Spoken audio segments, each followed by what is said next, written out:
Guys हामी चाहिँ फेरि अर्को झर्ना भएको ठाउँतिर आइपुगिसक्यौँ। हामी चाहिँ कहीँ पनि रोकिँदैनौँ। हाम्रो चाहिँ डेस्टिनेसन सिधै कालिम्पोङ हो। हामी चाहिँ बाटोमा मात्रै रोकिन्छौँ।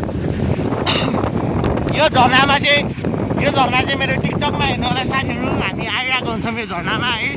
हामी चाहिँ त्यो ठाउँ आइपुग्यौँ। You can see the view. र यहाँ गाइस हामी त्यस्तो छ हो पानी चाहिँ एकदमै ठुलो आएछ झर्नामा। यो गाइस हाम्रो चाहिँ यस्तै छ टाढा vlog. So you can see there, they are making video, but we are guys, हाम्रो चाहिँ खतरा एक्सिडेन्ट भइसक्यो यहाँ चाहिँ एकदमै ठुलो एक्सिडेन्ट हिँड्दा एक्सिडेन्ट भइसक्यो यहाँ हाम्रो स्कुटर झर्नाकै तल गएर पल्ट्यो गाइस। स्कुटर चाहिँ केही भएन।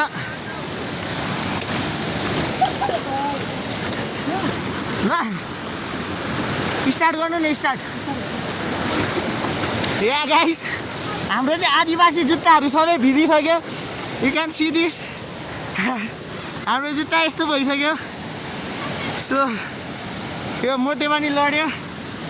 यहाँ स्कुटरी केही त भएन नि। के भयो के गर्नु खोइ न हल्ली यार। ओहो ल गाइस हाम्रो चाहिँ एकदमै हिँड्दा पल्टिसकेको छ स्कुटर। सो हामी चाहिँ अब त्यो अगाडि गएर भेट्छौँ साथीहरू है त। सो त्यही हो।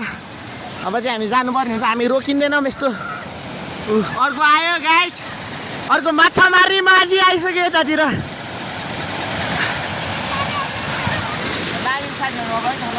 स्कुटर स्टार्ट भएन। अब एकछिन टाइम लाग्छ होला। हामी यो स्कुटर लिएर अब कालिम्पोङतिर जाँदैछौँ है त। लाग्यो है साथीहरू।